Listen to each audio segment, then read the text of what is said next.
Olá, seja bem-vindo ao canal My Audiobooks. Aproveite para curtir e compartilhar.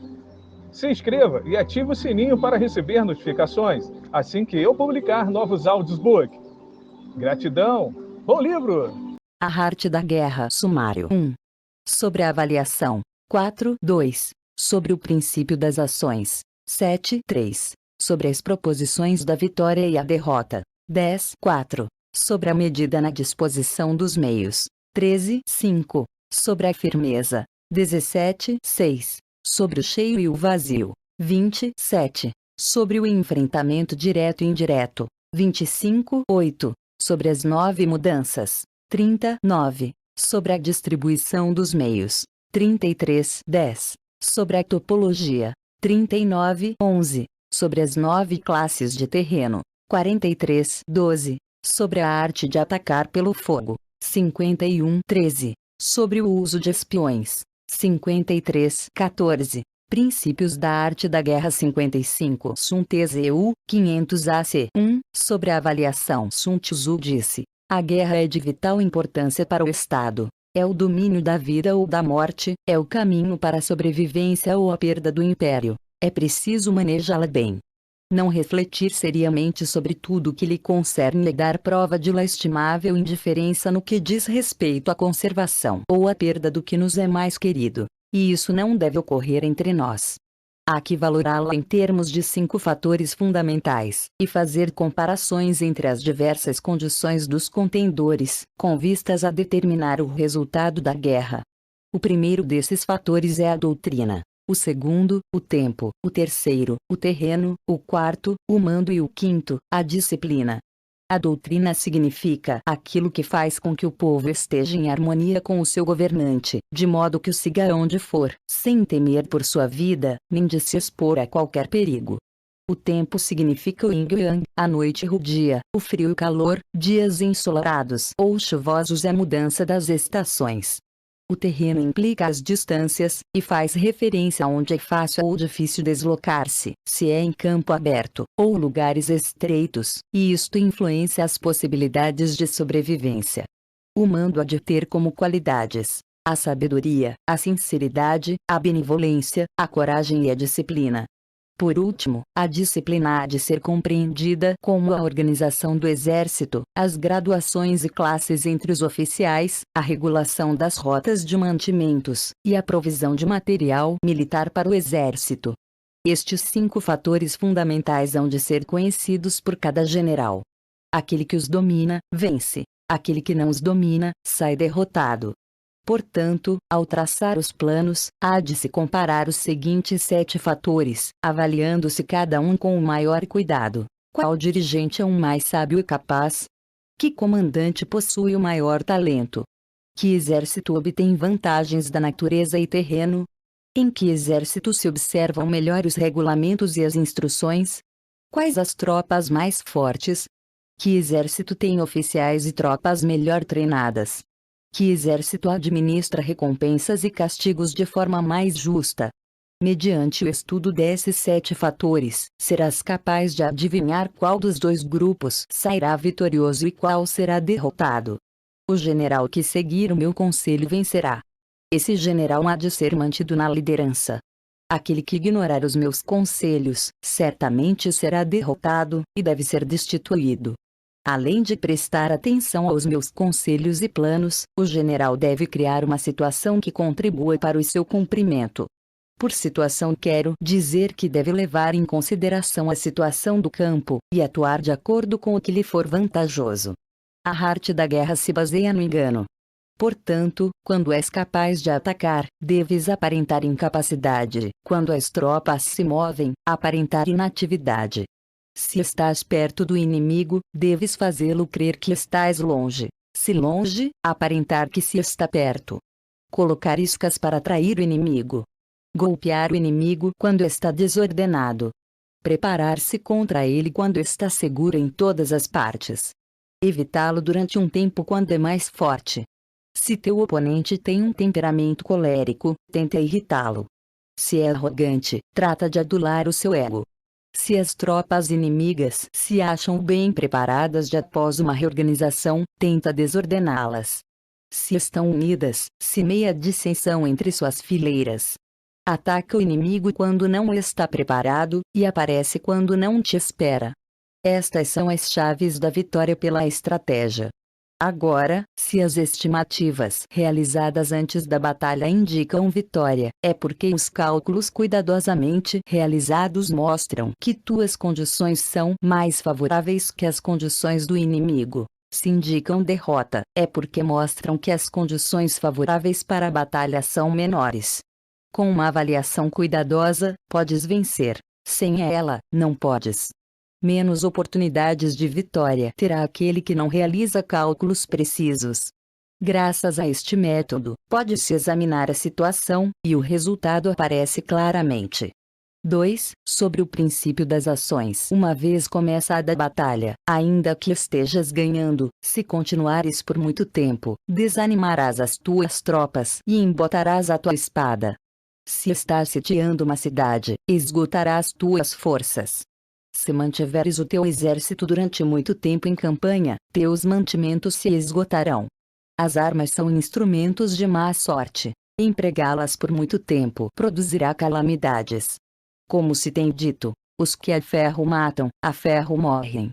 Quando as tuas tropas estão desanimadas, a tua espada embotada, esgotadas estão as tuas forças e os teus mantimentos são escassos, até os teus se aproveitarão da tua debilidade para se sublevarem. Assim, ainda que tenhas conselheiros sábios, ao final não poderás fazer que as coisas saiam bem. Por causa disso, tem-se ouvido falar de operações militares que são torpes e repentinas, porém nunca se viu nenhum especialista na arte da guerra que mantivesse a campanha por muito tempo. Nunca é benéfico para um país deixar que uma operação militar se prolongue por muito tempo. Como se diz comumente, ser rápido como o trovão que retumba antes de que tenhas podido tapar os ouvidos, veloz como o relâmpago que brilha antes de haveres podido piscar. Portanto, os que não são totalmente conscientes da desvantagem de servir-se das armas não podem ser totalmente conscientes das vantagens de utilizá-las.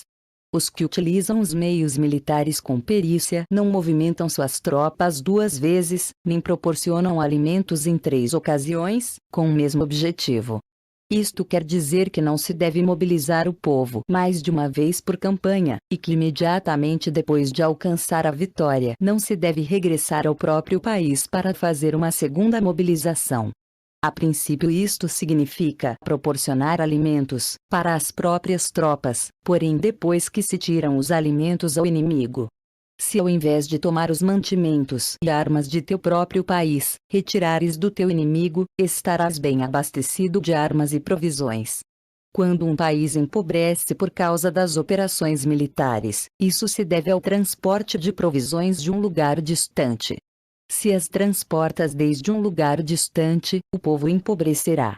Os que habitam próximo de onde está o exército podem vender suas colheitas a preços elevados, porém acaba-se deste modo o bem-estar da maioria da população.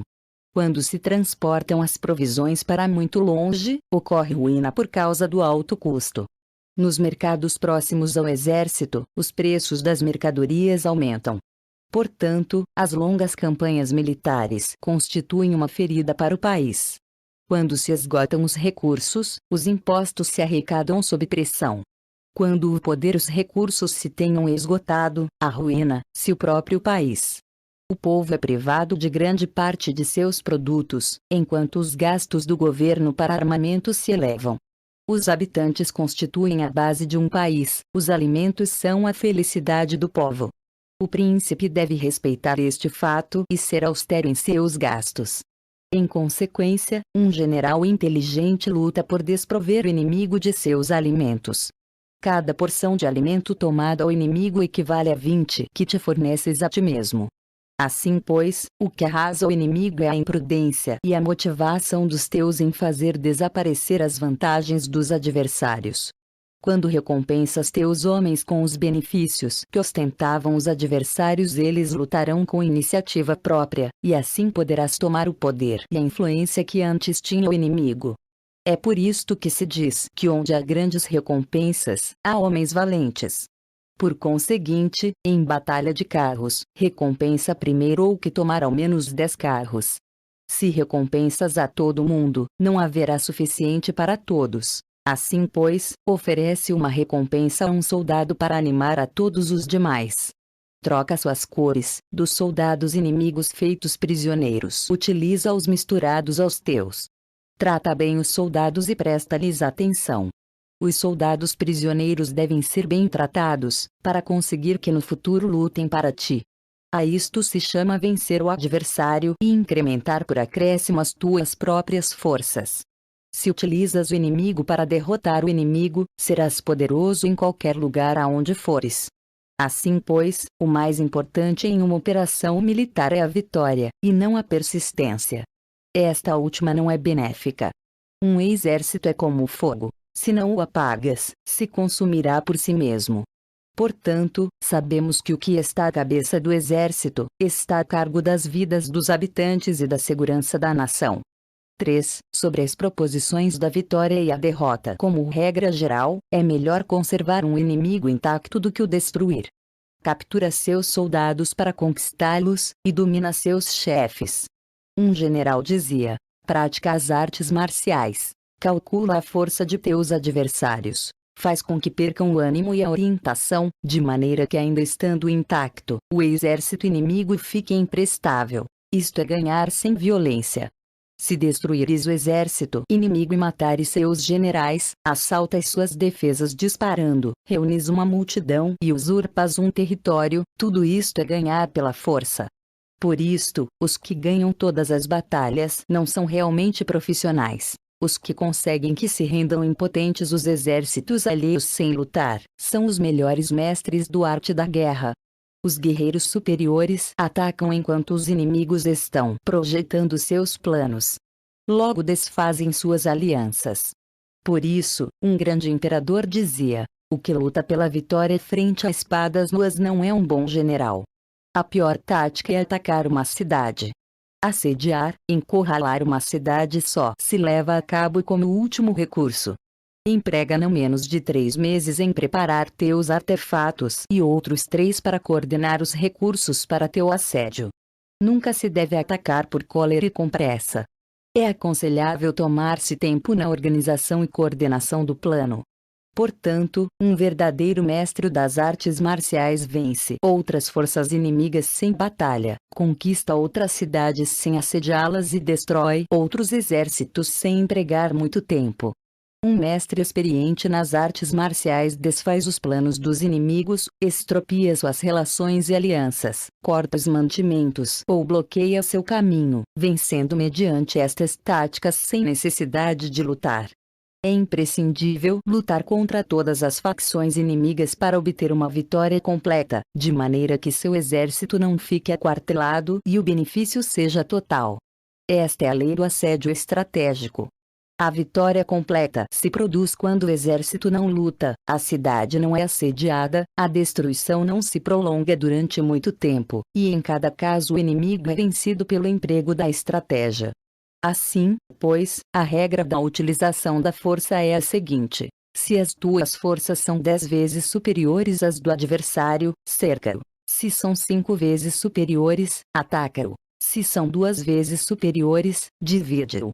Se tuas forças são iguais em número, luta se te é possível.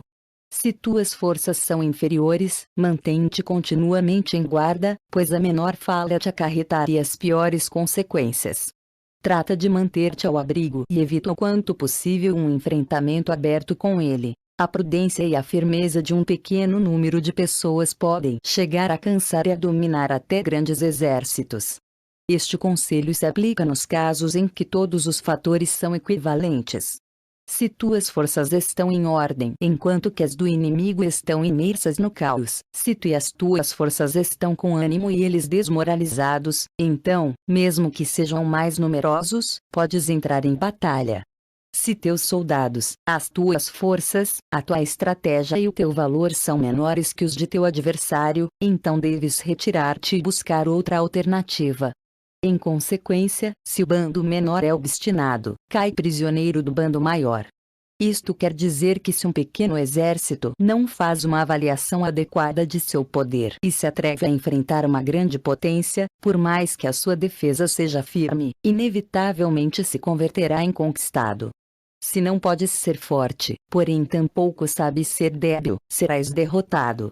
Os generais são servidores do povo.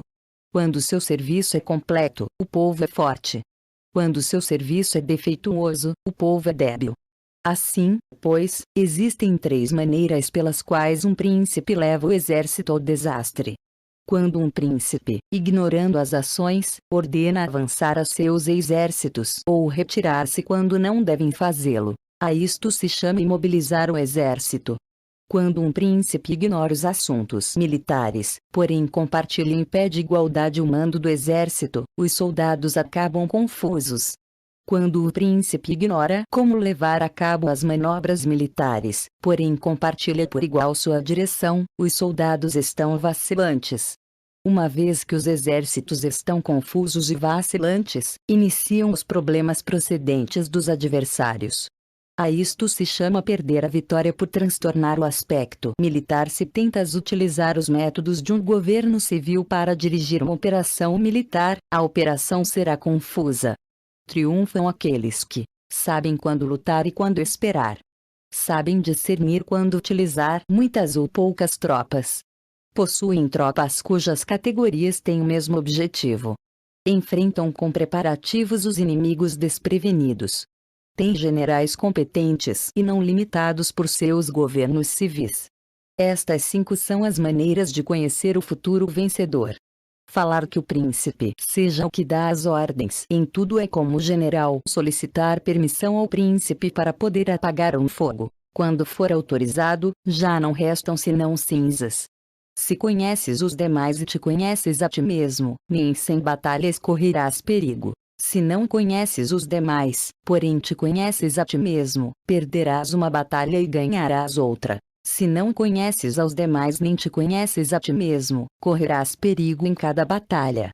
4. Sobre a medida na disposição dos meios. Antigamente, os guerreiros especialistas se faziam a si mesmos invencíveis em primeiro lugar, e depois aguardavam para descobrir a vulnerabilidade de seus adversários. Fazer-te invencível significa conhecer-te a ti mesmo. Aguardar para descobrir a vulnerabilidade do adversário significa conhecer o outro. A invencibilidade está em ti mesmo, a vulnerabilidade no adversário. Por isto, os guerreiros especialistas podem ser invencíveis, porém não podem fazer que seus adversários sejam vulneráveis. Se os adversários não têm ordem de batalha sobre o que informar, nem negligências ou falhas das quais aproveitar, como os podes vencer ainda que estejam bem providos? Por isto é pelo que se disse que a vitória pode ser percebida, porém não fabricada. A invencibilidade é uma questão de defesa, a vulnerabilidade, uma questão de ataque.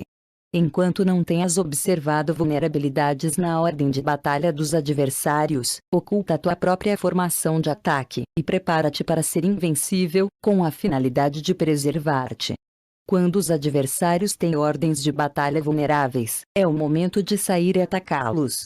A defesa é para tempos de escassez, o ataque para tempos de abundância. Os especialistas em defesa se escondem nas profundezas da terra. Os especialistas em manobras de ataque se escondem nas mais elevadas alturas do céu. Desta maneira podem proteger-se e lograr a vitória total em situações de defesa, cala as vozes e elimina os cheiros, escondidos como fantasmas e espíritos sob terra, invisíveis para todo mundo. Em situações de ataque, o teu movimento é rápido e o teu grito fulgurante, veloz como o trovão e o relâmpago, para que teus adversários não possam se preparar, mesmo que venham do céu. Prever a vitória quando qualquer um pode conhecer não constitui verdadeira destreza. Todos elogiam a vitória ganha em batalha, porém essa vitória não é realmente tão boa. Todos elogiam a vitória na batalha, porém o verdadeiramente desejável é poder ver o mundo do sutil e dar-se conta do mundo do oculto, até ao ponto de ser capaz de alcançar a vitória onde não exista a forma. Não se requer muita força para levantar um cabelo, não é necessário ter uma vista aguda para ver o sol e a lua, nem se necessita ter muito ouvido para escutar o retumbar do trovão. O que todos conhecem não se chama sabedoria. A vitória sobre os demais obtida por meio da batalha não se considera uma boa vitória. Antigamente, os que eram conhecidos como bons guerreiros venciam quando era fácil vencer. Se só és capaz de assegurar a vitória depois de enfrentar um adversário em um conflito armado, essa vitória é uma dura vitória. Se fores capaz de ver o sutil e de perceberes o oculto, irrompendo antes da ordem de batalha, a vitória assim obtida é uma vitória fácil.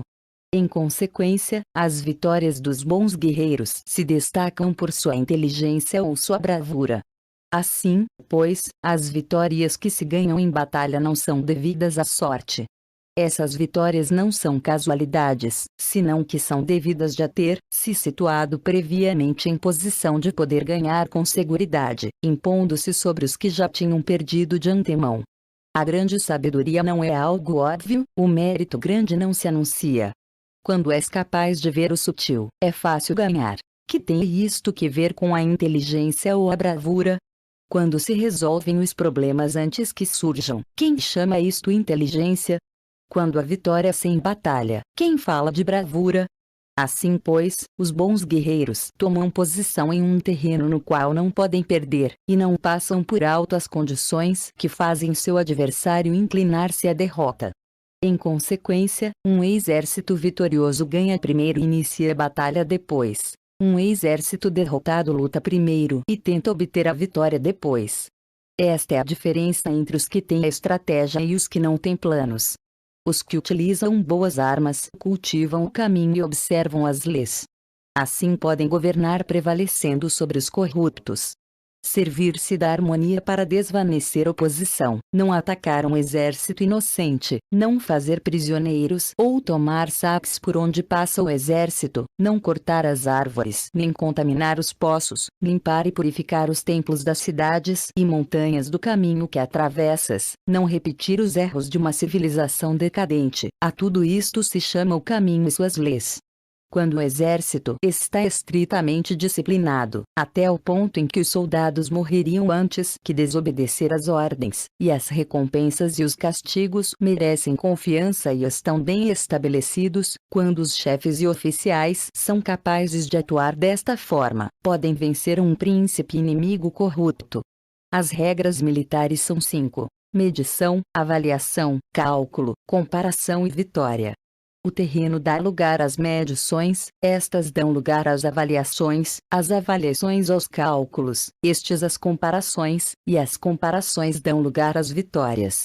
Mediante comparações das dimensões podes conhecer onde há vitória ou derrota. Em consequência, um exército vitorioso é como 1 quilo comparado a 1 grama. Um exército derrotado é como 1 grama comparado a 1 quilo. Quando o que ganha consegue que seu povo vá à batalha como se estivesse dirigindo uma grande corrente de água ao longo de um vale profundo, isto é uma questão de ordem de batalha. Quando a água se acumula em um vale profundo, ninguém pode medir a sua quantidade. O mesmo acontece quando a nossa defesa não mostra a sua forma. Quando se solta a água, ela se precipita para baixo como uma torrente, de maneira tão irresistível como o nosso próprio ataque. 5. Sobre a firmeza. A força é a energia acumulada ou a que se percebe. Isto é muito mutável. Os especialistas são capazes de vencer o inimigo criando uma percepção favorável neles, e assim obter a vitória sem necessidade de exercer sua força. Governar sobre muitas pessoas como se fossem poucas é uma questão de dividi-las em grupos ou setores. É organização. Batalhar contra um grande número de tropas como se fossem poucas é uma questão de demonstrar força, símbolos e sinais. Refere-se a conseguir uma percepção de força e poder na oposição. No campo de batalha se refere às formações e bandeiras utilizadas para organizar as tropas e coordenar seus movimentos. Conseguir que o exército seja capaz de combater contra o adversário sem ser derrotado é uma questão de empregar métodos ortodoxos ou heterodoxos. A ortodoxia e a heterodoxia não são elementos fixos, senão que se utilizam como um ciclo. Um imperador que foi um famoso guerreiro e administrador, falava de manipular as percepções dos adversários sobre o que é ortodoxo e heterodoxo, e depois atacar inesperadamente, combinando ambos métodos até convertê-lo em um, tornando-se quase assim indefinível para o inimigo. Que o efeito das forças seja como o de pedras arrojadas sobre ovos, é uma questão de cheio e vazio. Quando induzes os adversários a atacar-te em teu território, sua força sempre está vazia, em desvantagem. Enquanto que não competes no que são melhores, tua força sempre estará cheias. Atacar com o vazio contra o cheio é como atirar pedras sobre ovos. De certeza se quebram. Quando se inicia uma batalha de maneira direta, a vitória se ganha por surpresa. O ataque direto é ortodoxo. O ataque indireto é heterodoxo. Só há duas classes de ataques na batalha: o extraordinário por surpresa e o direto ordinário, porém suas variantes são inumeráveis. O ortodoxo e o heterodoxo se originam reciprocamente, como um círculo sem começo nem fim. Quem poderia esgotá-los? Quando a velocidade da água que flui alcança o ponto em que pode mover as pedras, esta é a força direta. Quando a velocidade e manobrabilidade do falcão é tal que pode atacar e matar, isto é precisão. O mesmo ocorre com os guerreiros especialistas. Sua força é rápida, sua precisão certeira. Sua força é como disparar uma catapulta, sua precisão é dar no objetivo previsto e causar o efeito esperado. A desordem chega da ordem, a covardia surge do valor, a debilidade brota da força. Se queres fingir desordem para convencer a teus adversários e distraí-los, primeiro tens que organizar a ordem, porque só então podes criar uma desordem artificial. Se queres fingir covardia para conhecer a estratégia dos adversários, primeiro tens que ser extremadamente valente, porque só então podes atuar como tímido de maneira artificial. Se queres fingir debilidade para induzir arrogância em teus inimigos, primeiro deves ser extremadamente forte, porque só então podes pretender ser débil. A ordem e a desordem são uma questão de organização. A covardia é uma questão de valentia e de ímpeto. A força e a debilidade são uma questão da formação na batalha. Quando um exército tem a força do ímpeto, percepção, inclusive o tímido se torna valente; quando perde a força do ímpeto, inclusive o valente se converte em tímido. Nada está fixado nas leis da guerra. Estas se desenvolvem sobre a base do ímpeto. Com astúcia se pode antecipar e conseguir que os adversários se convençam a si mesmos como proceder e mover-se. Ajuda-os a caminhar pelo caminho que lhes traça. Faz mover-se os inimigos com a perspectiva do triunfo, para que caiam na emboscada. Os bons guerreiros buscam a efetividade na batalha a partir da força do ímpeto, percepção, e não dependem só da força de seus soldados. São capazes de escolher a melhor gente, empregá-los adequadamente e deixar que a força do ímpeto logre seus objetivos. Quando há entusiasmo, convicção, ordem, organização, recursos, compromisso dos soldados, tens a força do ímpeto, e o tímido é valoroso. Assim é possível determinar os soldados por suas capacidades, habilidades e encomendar-lhes deveres e responsabilidades adequadas. O valente pode lutar, o cuidadoso pode fazer sentinela, e o inteligente pode estudar, analisar e comunicar. Cada qual é útil. Fazer que os soldados lutem permitindo que a força do ímpeto faça o seu trabalho é como fazer rodar rocas. As rocas permanecem imóveis quando estão em um lugar plano, porém giram em um plano inclinado. Ficam fixas quando são quadradas, porém giram se são redondas. Portanto, quando se conduz os homens à batalha com astúcia, o impulso é como rocas redondas que se precipitam montanha abaixo. Esta é a força que produz a vitória. 6. Sobre o cheio e o vazio. Os que antecipam, se preparam e chegam primeiro ao campo de batalha e esperam ao adversário estão em posição descansada. Os que chegam por último ao campo de batalha, os que improvisam e iniciam luta acabam esgotados. Os bons guerreiros fazem com que os adversários venham a eles, e de nenhum modo se deixam atrair fora de sua fortaleza. Se fazes com que os adversários venham a ti para combater, tua força estará sempre vazia. Se não sais a combater, tua força estará sempre cheia. Esta é a arte de esvaziar os demais e de encher-te a ti mesmo. O que impulsiona os adversários a vir até ti por própria decisão é a perspectiva de ganhar. O que desanima os adversários de ir até ti é a probabilidade de sofrer danos. Quando os adversários estão em posição favorável, deves cansá-los. Quando estão bem alimentados, cortar os mantimentos. Quando estão descansando, fazer que se ponham em movimento. Ataca inesperadamente, fazendo que os adversários se esgotem correndo para salvar suas vidas. Interrompe suas provisões, arrasa seus campos e cortar suas vias de aprovisionamento. Aparece em lugares críticos e ataca donde menos se o esperem, fazendo que tenham que acudir ao resgate. Aparece onde não possam ir, dirige-te até onde menos esperem. Para deslocar-te centenas de quilômetros sem cansaço, atravessa terras despovoadas. Atacar um espaço aberto não significa só um espaço em que o inimigo não tem defesa.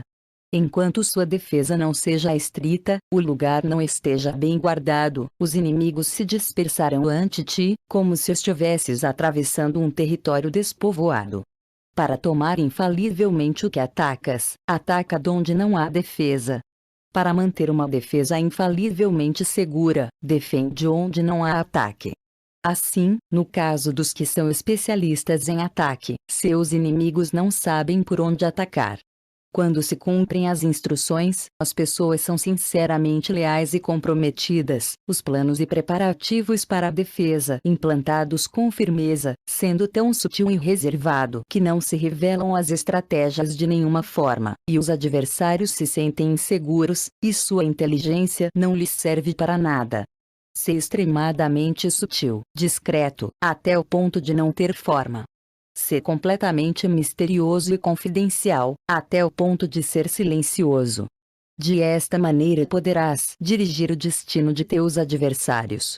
Para avançar sem encontrar resistência, arremete por seus pontos débeis. Para retirar-te de maneira esquiva, sé mais rápido que eles.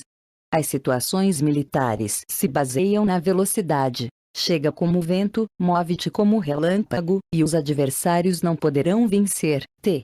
Portanto, quando queiras entrar em batalha, inclusive se o adversário está entrincheirado em posição defensiva, não poderá evitar lutar se atacas no lugar no que deve acudir irremediavelmente ao resgate. Quando não queiras entrar em batalha, inclusive se traças uma linha no terreno que queres conservar, o adversário não pode combater contigo porque lhe dás uma falsa pista. Isto significa que quando os adversários chegam para atacar-te, não lutas com eles, senão que estabeleces uma mudança estratégica para confundi-los e enchê-los de incertezas. Por conseguinte, quando induzes outros a efetuar uma formação, enquanto tu mesmo permaneces sem forma, estás concentrado, enquanto que teu adversário está dividido. Faz que os adversários vejam como extraordinário o que é ordinário para ti. Faz que vejam como ordinário o que é extraordinário para ti. Isto é induzir ao inimigo a efetuar uma formação. Uma vez vista a formação do adversário, concentras tuas tropas contra ele. Como tua formação não está à vista, o adversário dividirá seguramente suas forças. Quando estás concentrado formando uma só força, enquanto o inimigo está dividido em 10, estás atacando uma concentração de 1 contra 10, assim tuas forças superam as suas. Se podes atacar uns poucos soldados com muitos, desanimarás o número de teus adversários. Quando estás fortemente entrincheirado, estás forte atrás de boas barricadas, e não deixas filtrar nenhuma informação sobre tuas forças, sai fora sem informação precisa, ataca e conquista de maneira irrestrita. Não devem conhecer onde pensas liberar a batalha, porque quando não se conhece, o inimigo destaca muitos postos de vigilância, e no momento que se estabelecem numerosos postos só tens que combater contra pequenas unidades. Assim, pois, quando sua vanguarda está preparada, sua retaguarda é defeituosa, e quando sua retaguarda está preparada, sua vanguarda apresenta pontos débeis. As preparações de sua ala direita significarão carência em sua ala esquerda.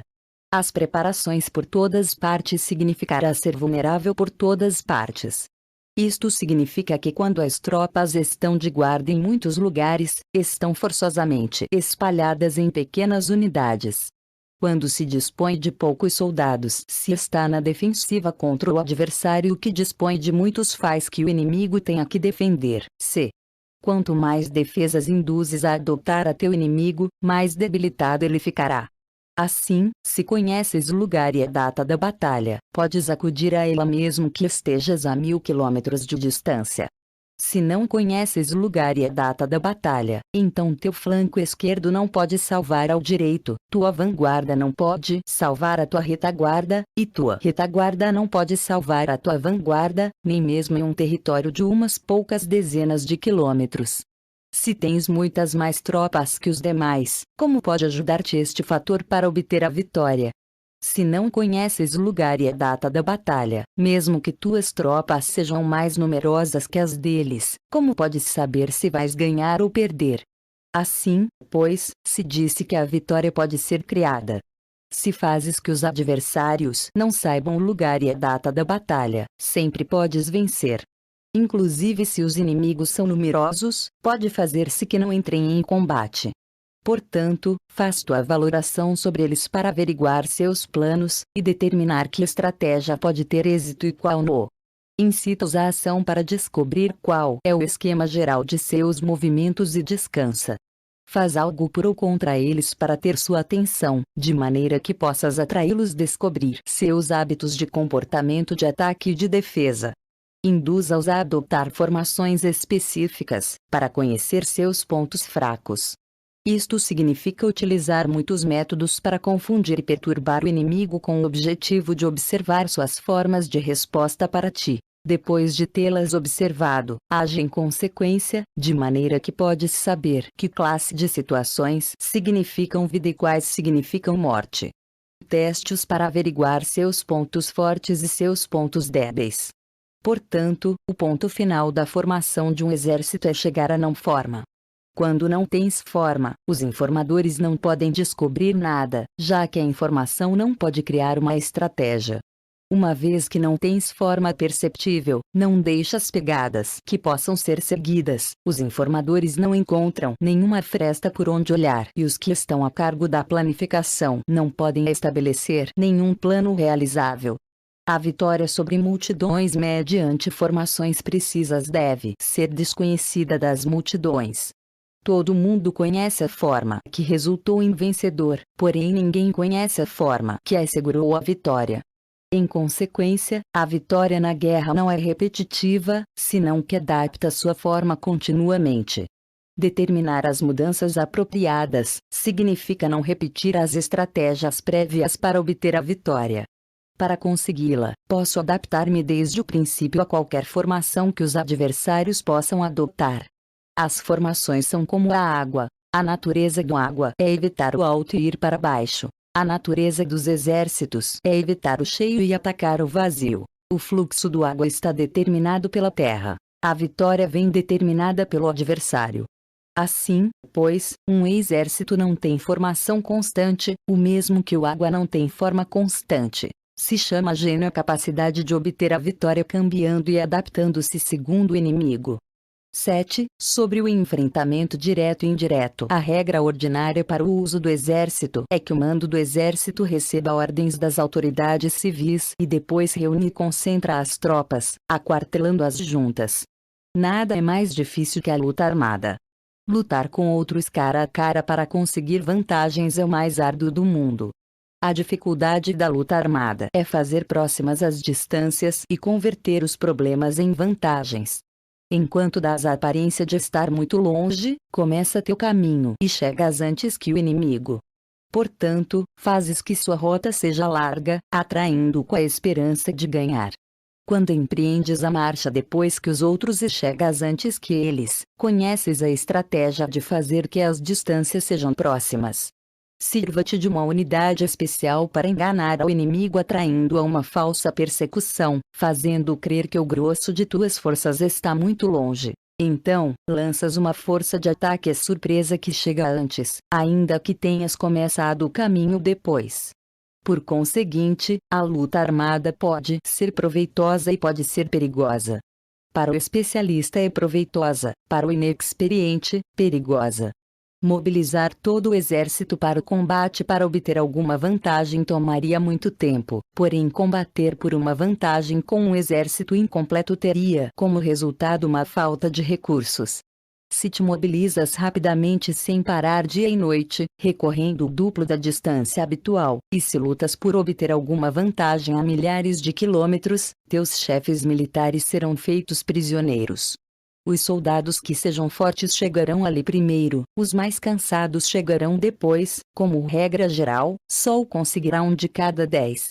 Quando a rota é larga, as tropas se cansam. Se gastaram sua força na mobilização, chegam esgotadas, enquanto que seus adversários estão frescos. Assim, pois, é seguro que serão atacadas. Combater por uma vantagem a 50 km de distância frustrará os planos do mando, e, como regra geral, só a metade dos soldados o farão. Se combates para obter uma vantagem a 30 km de distância, só 2 de cada 3 soldados os recorrerão.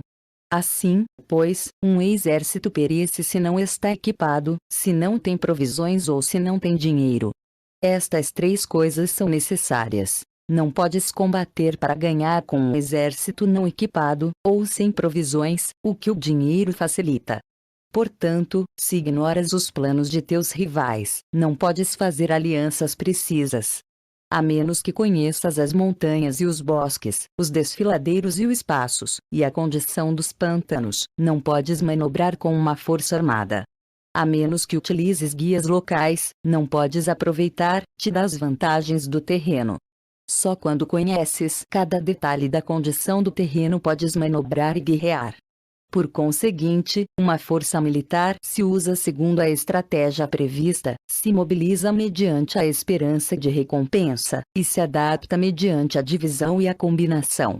Uma força militar se estabelece mediante a estratégia no sentido de que distraias ao inimigo para que não possa conhecer qual é tua situação real e não possa impor sua supremacia.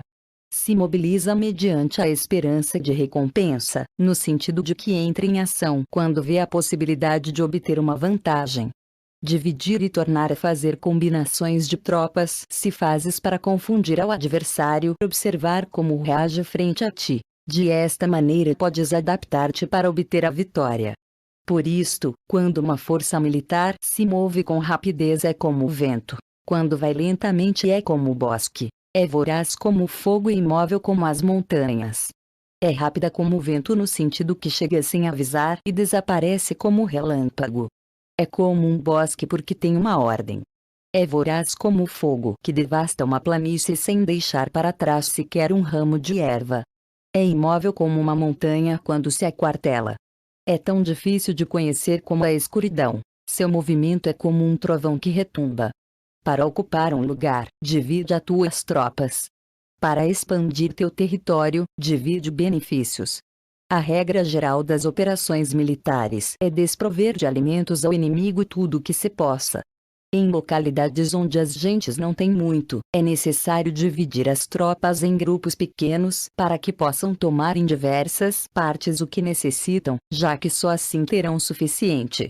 Quanto a dividir o saque, significa que é necessário reparti-lo entre as tropas para guardar o que foi conquistado, não deixando que o inimigo recupere. Age depois de ter feito estimativas. Ganha o que conhece primeiro à medida do que está longe e o que está próximo. Esta é a regra geral da luta armada. O primeiro que faz o movimento é o convidado, o último é o anfitrião. O convidado tem difícil, o anfitrião tem fácil. Perto e longe significam deslocamento. O cansaço, a fome e frio surgem do deslocamento. Um antigo livro que trata de assuntos militares disse: as palavras não são escutadas, para isso se fazem os símbolos e os tambores. As bandeiras e os estandartes se fazem por causa da ausência de visibilidade. Símbolos, tambores, bandeiras e estandartes se utilizam para concentrar e unificar os ouvidos e os olhos dos soldados. Uma vez que estão unificados, o valente não pode atuar só, nem o tímido pode retirar-se solo. Esta é a regra geral do emprego de um grupo. Unificar os ouvidos e os olhos dos soldados significa fazer que olhem e escutem em uníssono de maneira que não caiam na confusão e desordem. As sinais se utilizam para indicar direções e impedir que os indivíduos vão onde bem quiserem. Assim, pois, em batalhas noturnas, utiliza fogos e tambores, e em batalhas diurnas serve-te de bandeiras e estandartes, para controlar os ouvidos e os olhos dos soldados. Utiliza muitos sinais para confundir as percepções do inimigo e fazer-lhe temer teu temível poder militar. Desta forma, fazes desaparecer a energia de seus exércitos e desmoralizas a seus generais. Em primeiro lugar, deves ser capaz de manter-te firme em teu próprio coração. Só então podes desmoralizar os generais inimigos. Por isto, a tradição afirma que os habitantes de outros tempos tinham a firmeza para desmoralizar, e a antiga lei dos que conduziam carros de combate dizia que quando a mente original é firme, a energia fresca é vitoriosa. Deste modo, a energia da manhã está cheia de ardor, a do meio-dia decai e a energia da noite se retira. Em consequência, os especialistas no manejo das armas preferem a energia entusiasta, atacam a decadente e a que se bate em retirada. São eles os que dominam a energia. Qualquer débil no mundo se dispõe a combater em um minuto caso se sinta animado, porém quando se trata realmente de tomar as armas e de entrar em batalha, é possuído pela energia. Quando esta energia se desvanece, deter-se-á, estará assustado e se arrependerá de haver começado. Utilizar a ordem para enfrentar a desordem, utilizar a calma para enfrentar-se com os que se agitam, isto é dominar o coração. A menos que teu coração esteja totalmente aberto e tua mente em ordem, não podes esperar ser capaz de adaptar-te a responder sem limites, a manejar os acontecimentos de maneira infalível, a enfrentar dificuldades graves e inesperadas sem te perturbar, dirigindo cada coisa sem confusão. Dominar a força é esperar os que vêm de longe, aguardar com toda a comodidade os que se tenham fatigado, e com o estômago saciado os famintos. Isto é o que se quer dizer quando se fala em atrair a outros até onde estás, ao tempo que evitas ser induzido a ir até onde eles estejam. Evitar a confrontação contra formações de combate bem ordenadas e não atacar grandes batalhões constitui o domínio da adaptação. Portanto, a regra geral das operações militares é não enfrentar uma grande montanha nem se opor ao inimigo de costas a esta.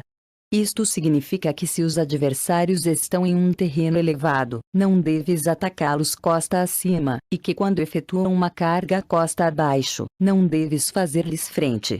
Não persigas os inimigos quando fingem uma retirada, nem ataques tropas experientes.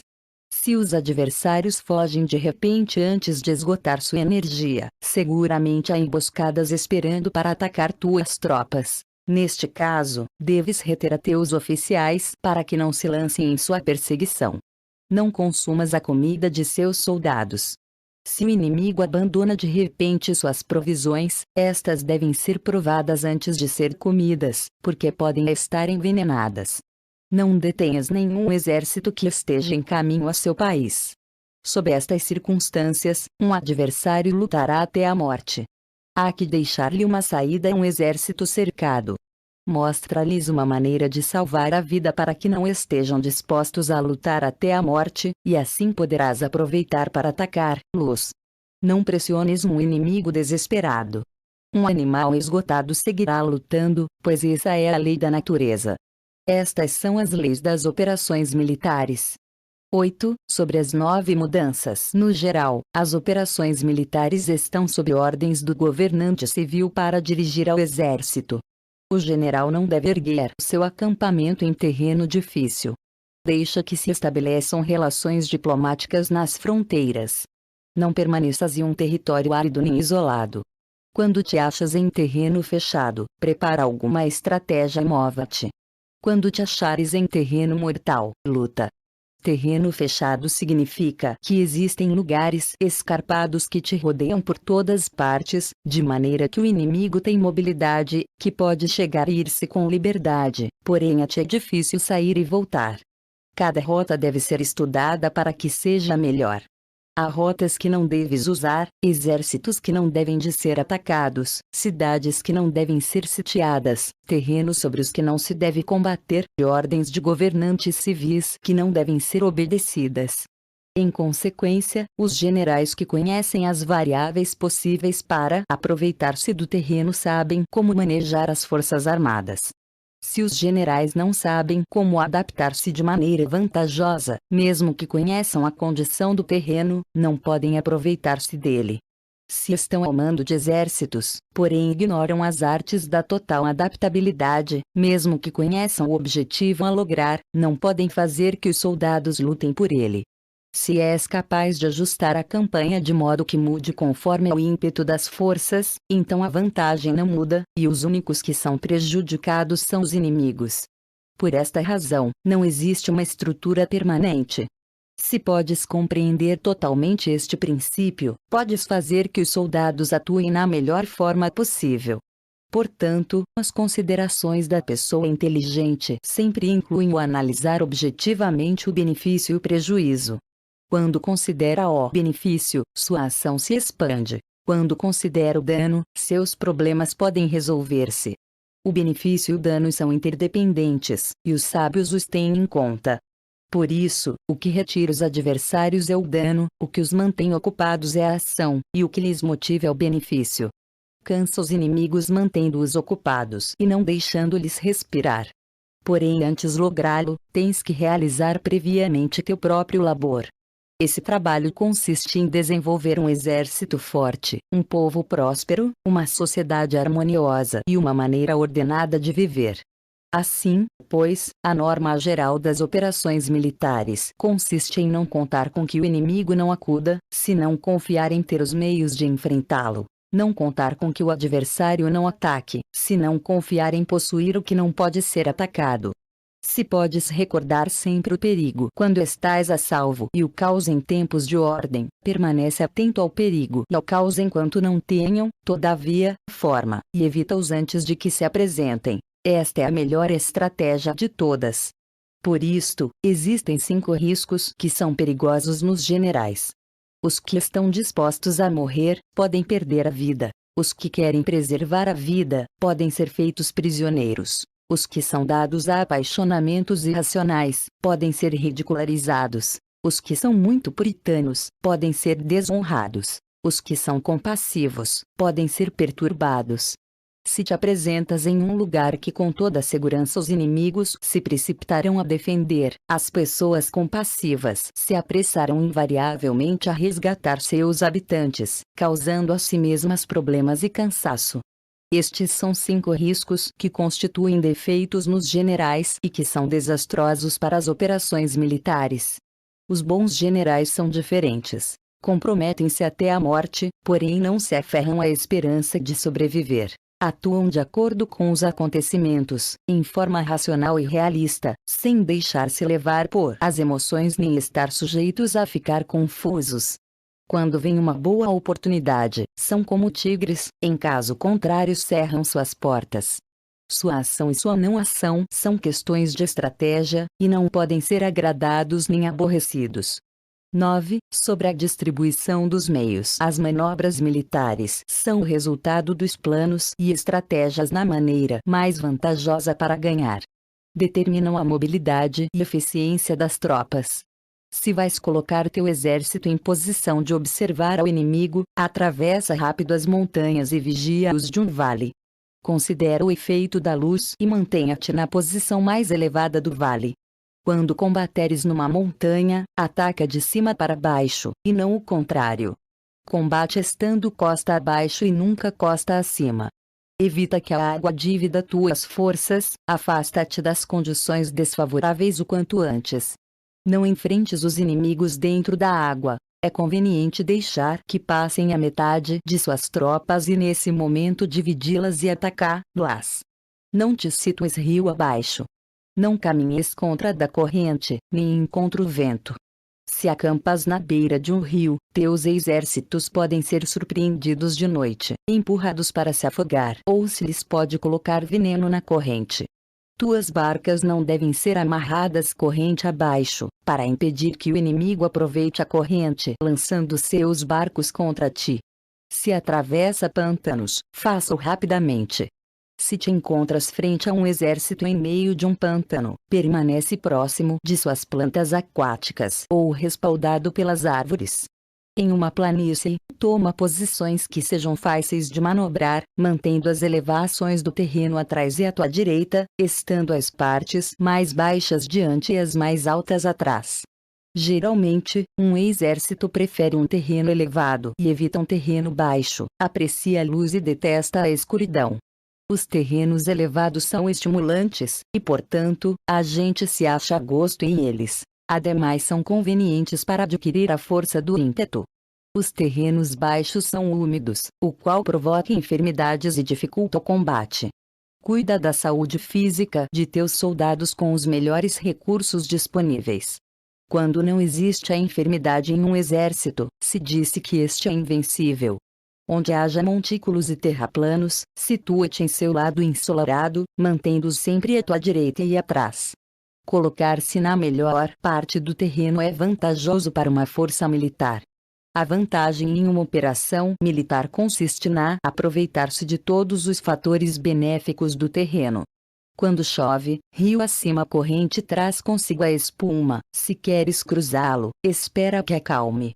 Sempre que um terreno apresente barrancos infranqueáveis, lugares fechados, armadilhas, riscos, grutas e prisões naturais, deves abandoná-lo rapidamente e não te aproximes dele. No que me concerne, sempre me mantenho distante destes acidentes do terreno, de maneira que os adversários estejam mais perto que eu deles. Dou a face a estes acidentes, de maneira que fiquem às costas do inimigo. Então estás em situação vantajosa, e ele tem condições desfavoráveis.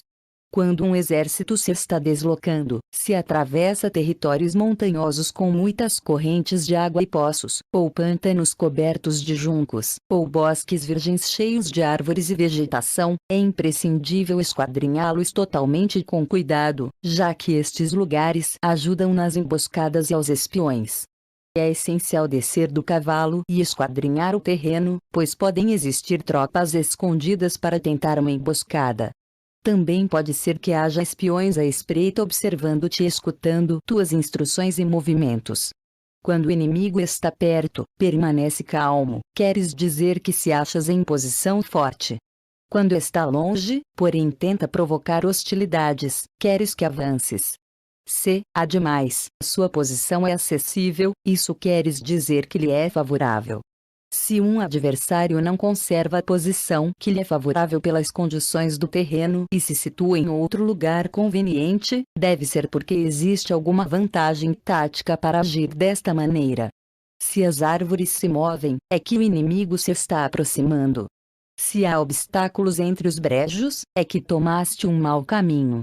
A ideia de pôr muitos obstáculos entre os matos é fazer-te pensar que existem tropas emboscadas escondidas em meio de ela. Se os pássaros alçam o voo, há tropas emboscadas no lugar. Se os animais estão assustados, existem tropas atacantes. Caso se levem colunas de pó altas e espessas, há carros que se estão aproximando. Se são baixas e largas, aproximam-se soldados a pé. Nuvens de fumaça esparsas significam que se está cortando lenha. Pequenas nuvens de pó que vão e vêm indicam que se está levantando acampamento. Se os emissários do inimigo pronunciam palavras humildes enquanto este incrementa seus preparativos de guerra, isto quer dizer que vai avançar. Quando se pronunciam palavras altissonantes e se avança ostensivamente, é sinal de que o inimigo se vai retirar. Se seus emissários vêm com palavras humildes, envia espiões para observar o inimigo e comprovarás que está aumentando seus preparativos de guerra. Quando os carros ligeiros saem em primeiro lugar e se situam nos flancos, estão estabelecendo uma frente de batalha. Se os emissários chegam pedindo a paz sem firmar um tratado, significa que estão tramando algum complô. Se o inimigo dispõe rapidamente seus carros em filas de combate, é que está esperando reforços. Não se precipitarão para um encontro ordinário se não entendem que lhes será enviada ajuda, ou deve haver uma força que se ache à distância e que é esperada em um determinado momento para unir suas tropas e atacar-te. Convém antecipar, preparar-se imediatamente para esta eventualidade. Se a metade de suas tropas avança e a outra metade retrocede, é que o inimigo pensa atrair-te a uma armadilha.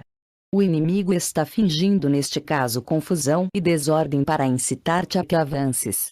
Se os soldados inimigos se apoiam uns nos outros, é que estão famintos. Se os aguadores bebem em primeiro lugar, é que as tropas estão sedentas. Se o inimigo vê uma vantagem, porém não a aproveita, é que está cansado. Se os pássaros se reúnem no campo inimigo, é que o lugar está vazio. Se há pássaros sobrevoando uma cidade, o exército fugiu. Se são produzidas chamadas noturnas, é que os soldados inimigos estão atemorizados. Têm medo e estão inquietos, e por isso chamam uns aos outros. Se o exército não tem disciplina, isto quer dizer que o general não é levado a sério. Se os estandartes se movem, é que está sumido na confusão. Há sinais que são usados para unificar o grupo. Assim, pois, caso se desloquem de lá para cá sem ordem nem concerto, significa que suas fileiras estão confusas. Se seus emissários mostram irritação, significa que estão cansados.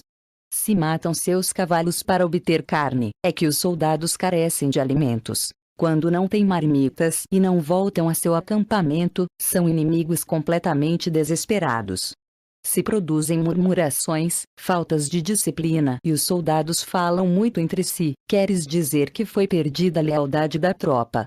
As murmurações descrevem a expressão dos verdadeiros sentimentos. As faltas de disciplina indicam problemas com os superiores. Quando o mando perdeu a lealdade das tropas, os soldados se falam com franqueza sobre os problemas com seus superiores.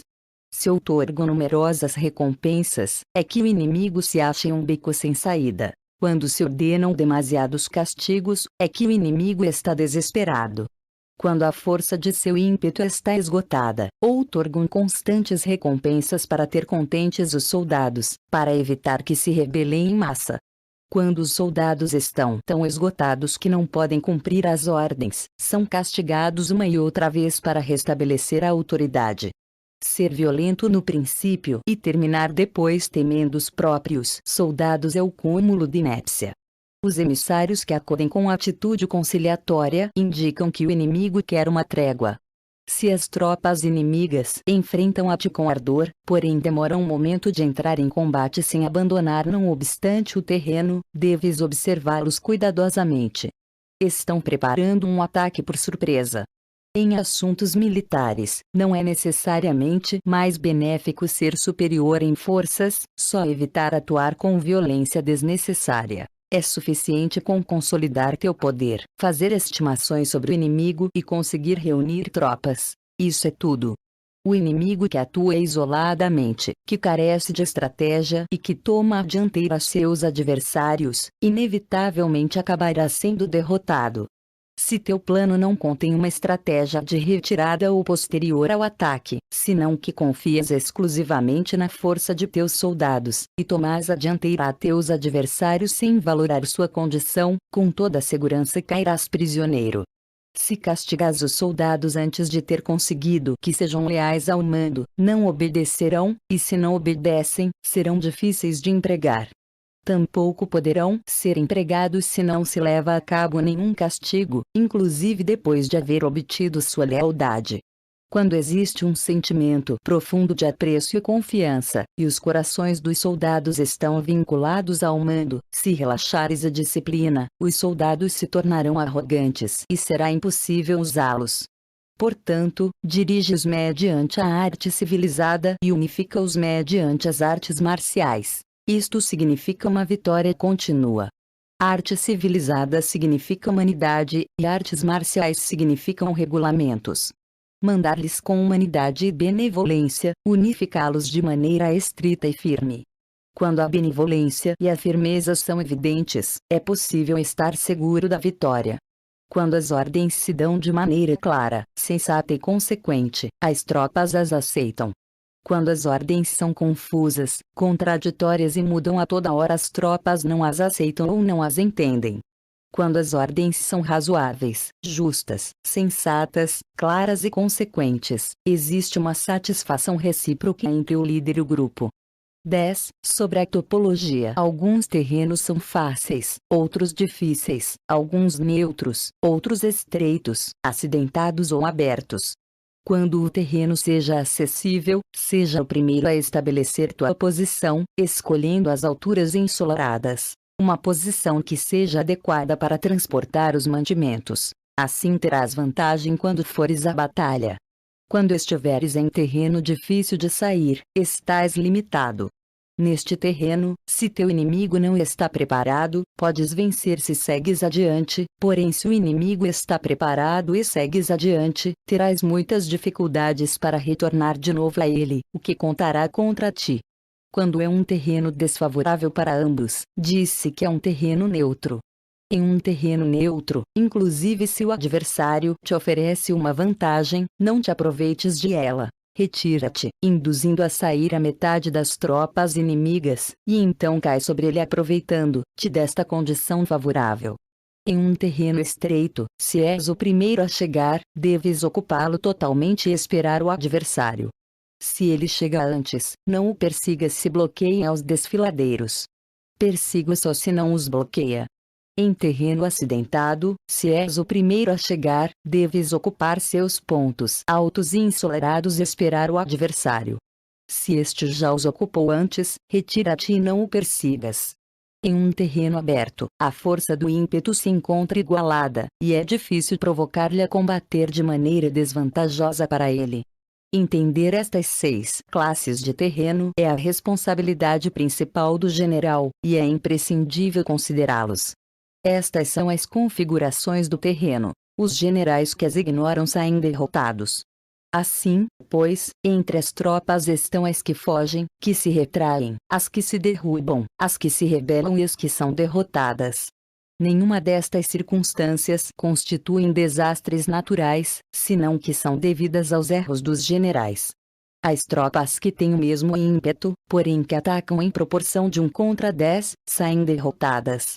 Os que têm tropas fortes, porém cujos oficiais são débeis, ficam retraídos. Os que têm soldados débeis ao mando de oficiais fortes, ver-se-ão em apuros.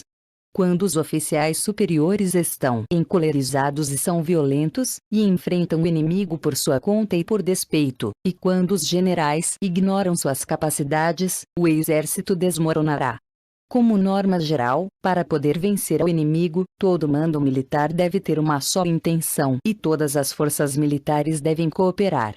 Quando os generais são débeis e carecem de autoridade, quando as ordens não são claras, quando oficiais e soldados não têm solidez e as formações são anárquicas, produz-se revolta. Os generais derrotados são aqueles que são incapazes de analisar os adversários, entram em combate com forças superiores em número ou melhor equipadas, e não selecionam as suas tropas segundo seus níveis de preparação. Se emprega soldados sem selecionar os preparados dos não preparados, os arrojados e os timoratos, estás buscando tua própria derrota. Estas são as 6 maneiras de ser derrotado. A compreensão de estas situações é a responsabilidade suprema dos generais e devem ser consideradas. A primeira é não equilibrar o número de forças. A segunda, a ausência de um sistema claro de recompensas e castigos. A terceira, a insuficiência de treinamento. A quarta é a paixão irracional. A quinta é a ineficácia da lei de ordem. E a sexta é a falha em não selecionar os soldados fortes e resolutos. A configuração do terreno pode ser apoio para o exército. Para os chefes militares, o curso da ação adequada é avaliar o adversário para assegurar a vitória e calcular os riscos e as distâncias. Saem vencedores os que lideram batalhas conhecendo estes elementos. Saem derrotados os que lutam ignorando-os. Portanto, quando as leis da guerra assinalam uma vitória segura, é claramente apropriado começar batalha, inclusive se o governo tenha dado ordens de não atacar. Se as leis da guerra não indicam uma vitória segura, é adequado não entrar em batalha, mesmo que o governo tenha dado a ordem de atacar. Deste modo se avança sem pretender a glória, se ordena a retirada sem evitar a responsabilidade, com o único propósito de proteger a população e em benefício também do governo. Assim se presta um serviço valioso à nação. Avançar e retirar-se contra das ordens do governo não se faz em interesse pessoal, senão para salvaguardar as vidas da população e no autêntico benefício do governo. Servidores de este talhe são muito úteis para um povo. Olha por teus soldados como olhas a um recém-nascido. Assim estarão dispostos a seguir-te até os vales mais profundos. Cuida de teus soldados como cuidas de teus queridos filhos, e morrerão gostosamente contigo. Porém, se és tão amável com eles que não os podes utilizar, se és tão indulgente que não lhes podes dar ordens, tão informal que não podes discipliná-los, teus soldados serão como crianças mimadas e, portanto, imprestáveis. As recompensas não devem ser usadas sós, nem deve confiar-se somente nos castigos. Caso contrário, as tropas, como crianças mimadas, se acostumam a desfrutar ou a ficar ressentidas por tudo. Isto é danoso e os torna imprestáveis. Se sabes que teus soldados são capazes de atacar, porém ignora se o inimigo é invulnerável a um ataque, tens só a metade de possibilidades de ganhar. Se sabes que teu inimigo é vulnerável a um ataque, porém ignora se teus soldados são capazes de atacar, só tens a metade de possibilidades de ganhar. Se sabes que o inimigo é vulnerável a um ataque, e teus soldados podem levá-lo a cabo, porém ignora se a condição do terreno é favorável para a batalha, tens a metade de probabilidades de vencer. Portanto, os que conhecem as artes marciais não perdem tempo quando efetuam seus movimentos, nem se esgotam quando atacam. Devido a isto se diz que quando conheces a ti mesmo e conheces os demais, a vitória não é um perigo. Quando conheces o céu e a terra, a vitória é inesgotável. 11. Sobre as 9 classes de terreno. Conforme as leis das operações militares, existem 9 classes de terreno.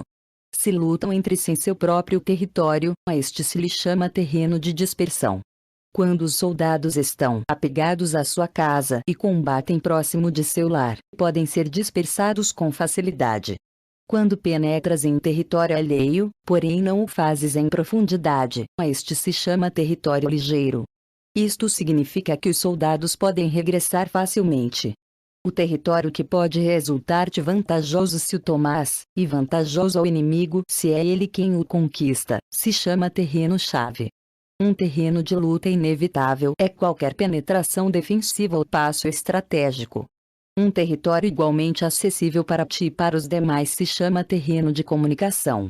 O território que está rodeado por 3 territórios rivais e és o primeiro a proporcionar livre acesso a ele a todos se chama terreno de interseção.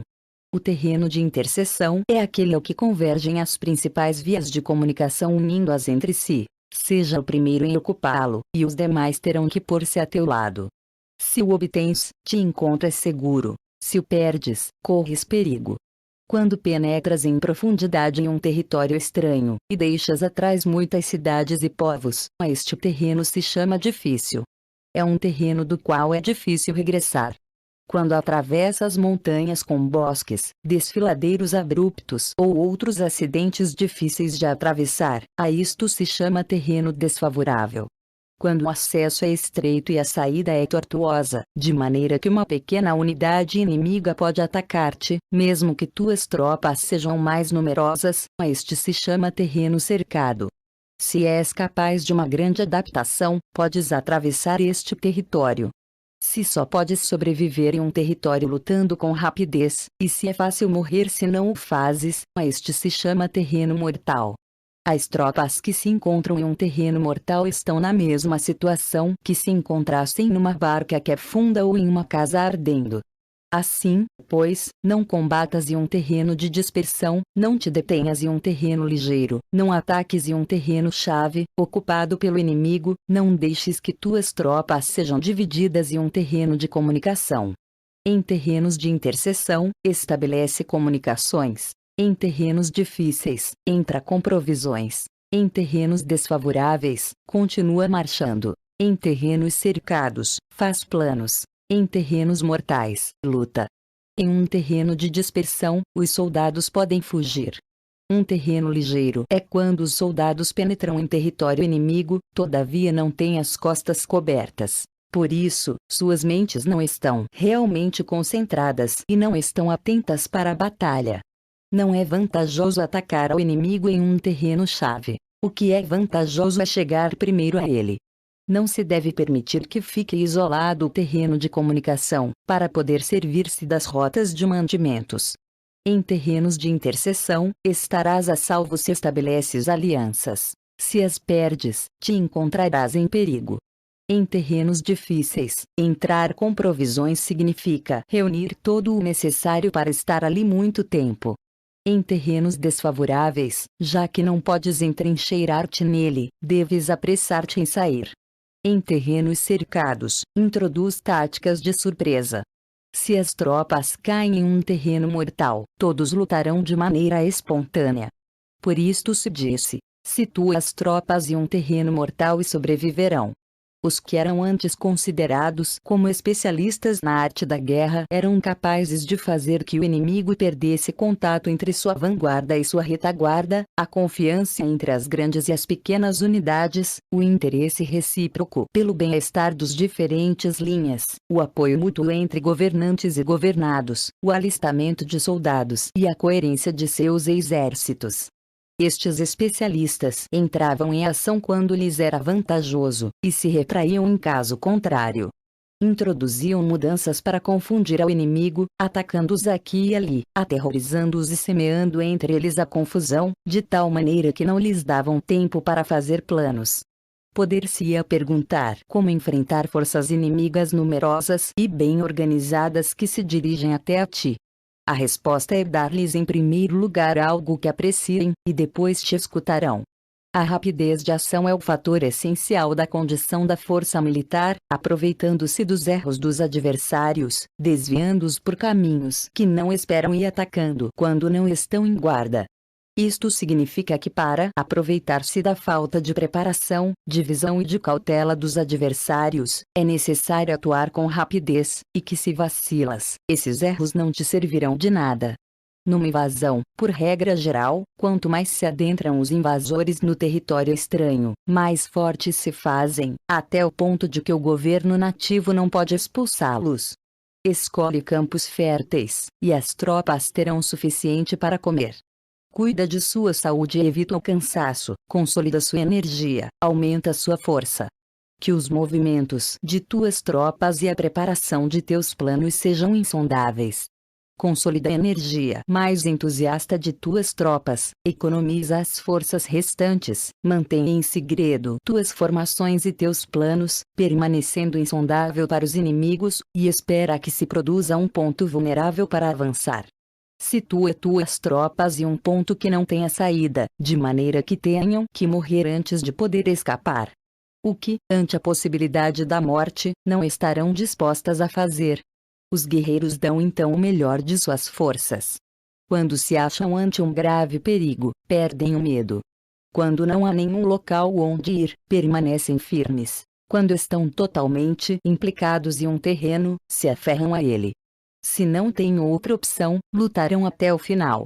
Por esta razão, os soldados estão vigilantes sem ter que ser estimulados, se alistam sem ter que ser chamados às fileiras, são amistosos sem necessidade de promessas, e se pode confiar neles sem necessidade de ordens.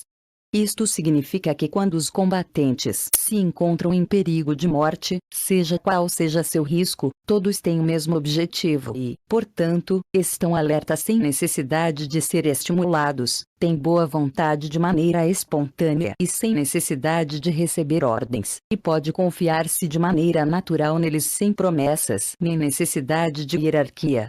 Proíbe os augúrios para evitar as dúvidas, e os soldados nunca te abandonarão. Se teus soldados não têm riquezas, não é porque as desdenhem. Se não têm mais longevidade, não é porque não queiram viver mais tempo. O dia em que se dá a ordem de marcha, os soldados choram. Assim, pois, uma operação militar preparada com perícia deve ser como uma serpente veloz que contra-ataca com sua cauda quando alguém lhe ataca por a cabeça, contra-ataca com a cabeça quando alguém lhe ataca pela cauda e contra-ataca com cabeça e cauda quando alguém lhe ataca pelo meio. Esta imagem representa o método de uma linha de batalha que responde velozmente quando é atacada. Um manual de 8 formações clássicas de batalha diz: Faz da frente a retaguarda, faz da retaguarda a frente, com 4 cabeças e 8 caudas. Faz que a cabeça esteja em todas partes, e quando o inimigo arremete pelo centro, cabeça e cola acudirão ao resgate. Pode perguntar-se a questão de se é possível fazer que uma força militar seja como uma serpente rápida. A resposta é afirmativa. Inclusive as pessoas que se têm antipatia, se encontrarão no mesmo barco, se ajudarão entre si em caso de perigo de sossobrar. É a força da situação que faz que isto suceda. Por isto, não basta depositar a confiança em cavalos atados e rodas fixas. Se atam os cavalos para formar uma linha de combate estável, e se fixam as rodas para fazer que os carros não se possam mover.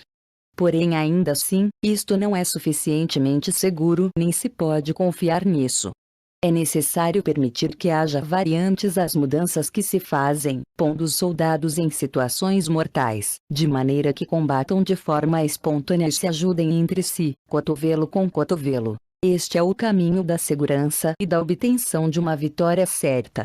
A melhor organização é fazer que se expresse o valor e mantê-lo constante. Trânsito tanto com tropas débeis como com tropas aguerridas se baseia na configuração das circunstâncias. Se obtens a vantagem do terreno, podes vencer os adversários, inclusive com tropas ligeiras e débeis. Quanto mais te seria possível se tens tropas poderosas e aguerridas. O que faz possível a vitória a ambas classes de tropas é as circunstâncias do terreno. Portanto, os especialistas em operações militares obtêm a cooperação da tropa, de tal maneira que dirigir a um grupo é como dirigir a um só indivíduo que não tem mais que uma só opção. Corresponde ao general ser tranquilo, reservado, justo e metódico. Seus planos são tranquilos e absolutamente secretos para que ninguém possa descobri-los. Seu mando é justo e metódico, assim que ninguém se atreve a tomar sua frente. Pode manter seus soldados sem informação e em completa ignorância de seus planos. Muda suas ações e revisa seus planos, de maneira que ninguém possa reconhecê-los. Muda de lugar e de prazos, e se desloca por caminhos sinuosos, de maneira que ninguém possa antecipá-lo. Podes ganhar quando ninguém pode entender em nenhum momento quais são tuas intenções. Disse um grande homem. O principal engano que se valora nas operações militares não se dirige só aos inimigos, senão que começa em suas próprias tropas, para fazer que te sigam sem saber onde vão. Quando um general fixa uma meta às suas tropas, é como que sobe a um lugar elevado e depois retira a escada. Quando um general se adentra muito no interior do território inimigo, está pondo à prova todo o seu potencial. Pode queimar as naves das suas tropas e destruir suas casas. Assim as conduz como um rebanho e todos ignoram até onde se encaminham. Incumbe os generais reunir os exércitos e pô-los em situações perigosas. Também devem examinar as adaptações aos diferentes terrenos, as vantagens de concentrar-se ou dispersar-se, e as pautas dos sentimentos e situações humanas. Quando se fala de vantagens e de desvantagens da concentração e da dispersão, se quer dizer que as pautas dos comportamentos humanos mudam segundo os diferentes tipos de terreno. A norma geral dos invasores é unir-se quando estão no coração do território inimigo, porém tendem a se dispersar quando estão nas orlas fronteiriças. Quando deixas teu território e atravessas a fronteira em uma operação militar, te achas em terreno isolado. Quando é acessível desde todos os pontos, é um terreno de comunicação. Quando te adentras em profundidade, estás em um terreno difícil. Quando penetras pouco, estás em um terreno ligeiro. Quando as tuas costas se acham em espessuras infranqueáveis e diante passagens estreitas, estás em um terreno cercado. Quando não há nenhum local donde ir, se trata de um terreno mortal. Assim, pois, em um terreno de dispersão, unifica as mentes dos soldados. Em terreno ligeiro, as mantenha em contato. Em um terreno-chave, apressa-as para tomá-lo. Em um terreno de interseção, presta atenção à defesa. Em um terreno de comunicação, estabeleceria sólidas alianças. Em um terreno difícil, assegura mantimentos continuados. Em terreno desfavorável, apressa tuas tropas a sair rapidamente dele. Em terreno cercado, cerra as entradas. Em terreno mortal, indica a tuas tropas que não existe nenhuma possibilidade de sobreviver.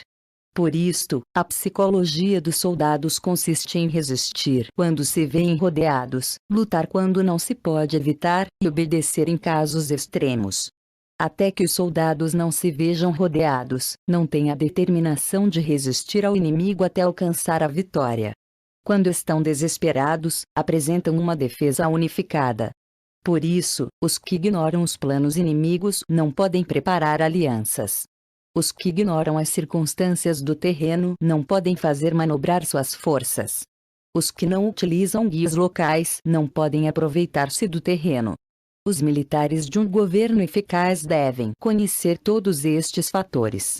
Quando o exército de um governo eficaz ataque um grande território, o povo não se pode unir.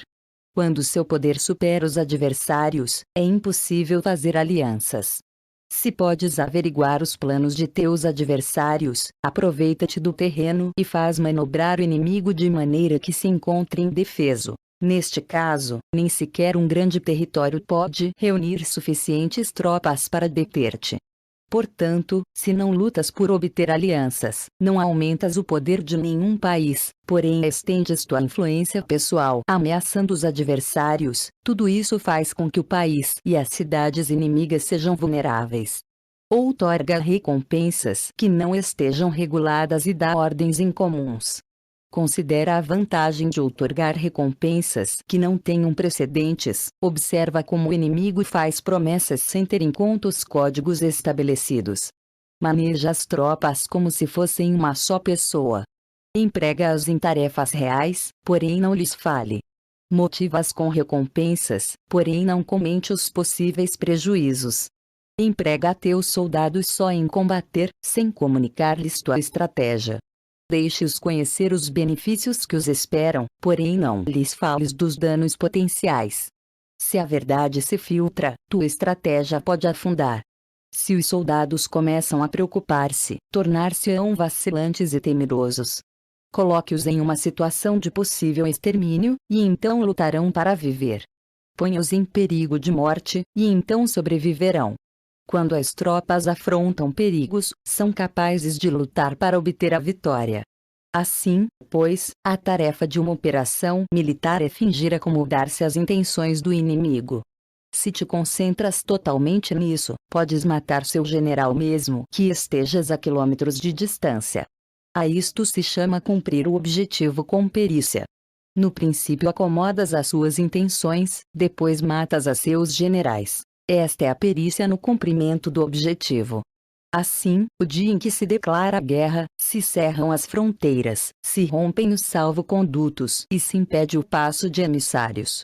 Os assuntos se decidem rigorosamente desde que se começa a planejar e estabelecer a estratégia desde a casa ou quartel-general. O rigor nos quartéis generais na fase de planificação se refere à manutenção do segredo. Quando o inimigo oferece oportunidades, aproveite-as imediatamente. Inteira-te primeiro do que pretende, e depois antecipa-te a ele. Mantenha a disciplina e adapta-te ao inimigo, para determinar o resultado da guerra. Assim, ao princípio eras como uma donzela e o inimigo abre suas portas. Então, tu és como uma lebre solta, e o inimigo não poderá expulsar-te. 12. Sobre a arte de atacar pelo fogo. Existem 5 classes de ataques mediante o fogo: queimar as pessoas, queimar os mantimentos, queimar o equipamento, queimar os depósitos e queimar as armas. O uso do fogo tem que ter uma base, e exige certos meios. Existem momentos adequados para acender fogos, concretamente quando o tempo é seco e ventoso. Normalmente, em ataques mediante o fogo, é imprescindível seguir as mudanças produzidas por este. Quando o fogo está dentro do acampamento inimigo, prepara-te rapidamente desde fora. Se os soldados se mantêm em calma quando o fogo se inicia, espera e não ataques. Quando o fogo alcança seu ponto álgido, segue-o, se podes. Se não, espera. Em geral, o fogo se utiliza para semear a confusão no inimigo e assim poder atacar-lhe. Quando o fogo pode ser prendido em campo aberto, não esperes para fazê-lo em seu interior. Faça-o quando seja oportuno. Quando o fogo for atiçado pelo vento, não ataques em direção contrária a ele.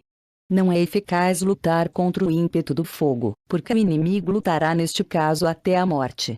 Se soprou o vento durante o dia, à noite amainará. Um vento diurno cessará ao anoitecer. Um vento noturno cessará ao amanhecer. Os exércitos devem saber que existem variantes das 5 classes de ataques mediante o fogo, e adaptar-se a estas de maneira racional. Não basta saber como atacar os demais com o fogo, é necessário saber como impedir que os demais te ataquem a ti. Assim, pois, a utilização do fogo para apoiar um ataque significa claridade, a utilização da água para apoiar um ataque significa força. A água pode cortar a comunicação, porém não pode arrasar. A água pode ser usada para dividir um exército inimigo, de maneira que sua força se desune e a tua se fortaleça. Ganhar combatendo ou levar a cabo um assédio vitorioso sem recompensar aos que tenham méritos traz má fortuna e se faz merecedor de ser chamado avaro. Por isso se disse que um governo esclarecido tem em conta que um bom mando militar recompensa o mérito. Não mobiliza as suas tropas quando não há vantagens que obter, não atuam quando não há nada que ganhar, nem lutam quando não existe perigo. As armas são instrumentos de mau augúrio, e a guerra é um assunto perigoso.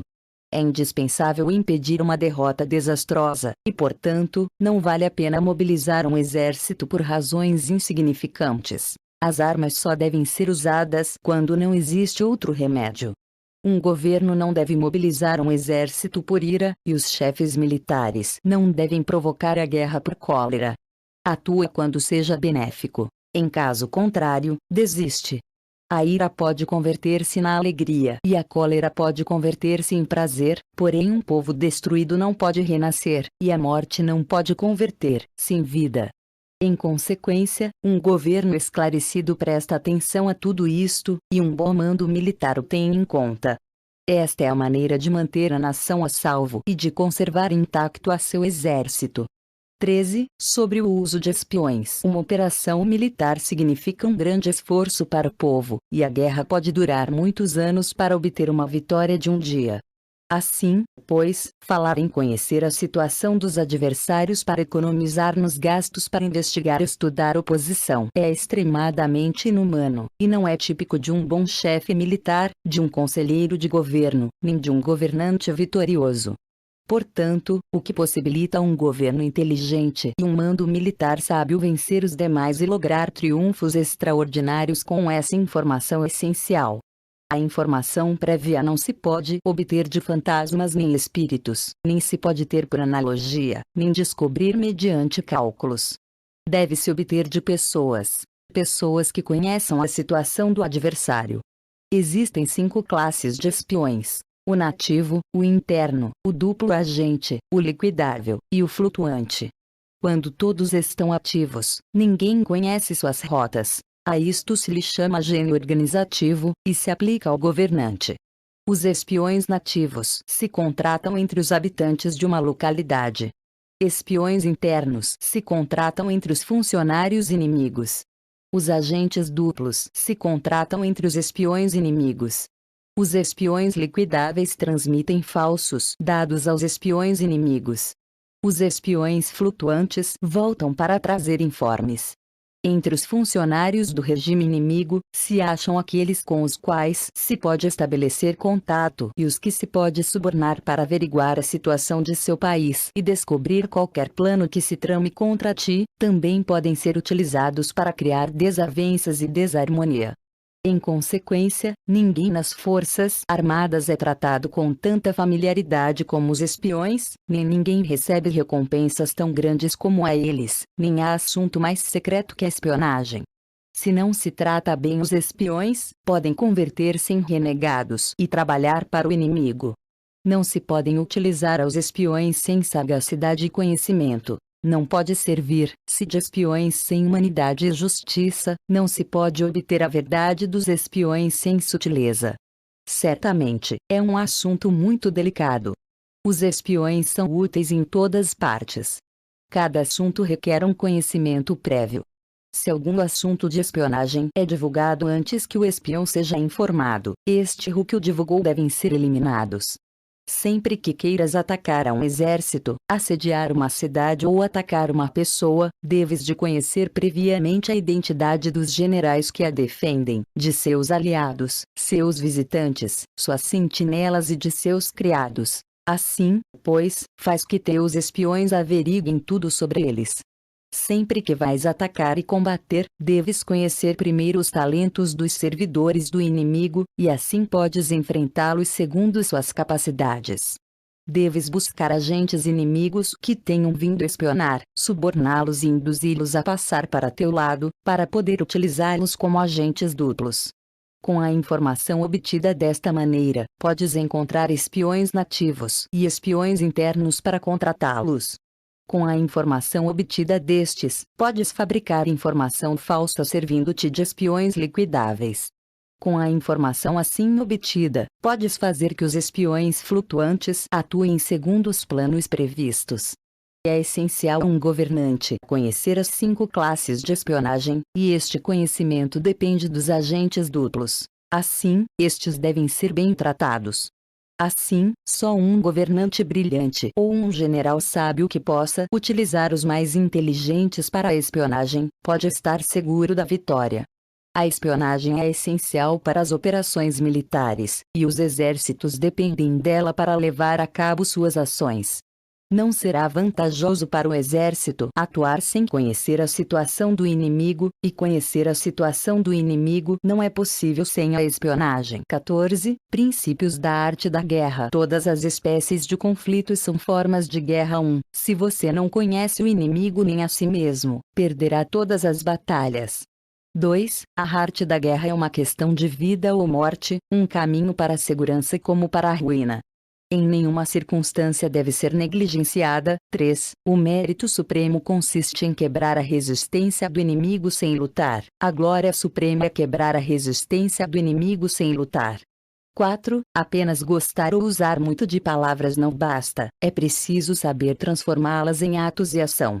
5. Preparar iscas para atrair o inimigo, fingir desorganização e depois esmagá-lo. Quando perto, fazê-lo acreditar que estamos longe.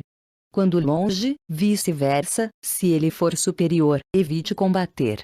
Se ele for temperamental, procure irritá-lo. Finge estar fraco, ele se tornará arrogante. Se ele estiver tranquilo, não lhe dê sossego.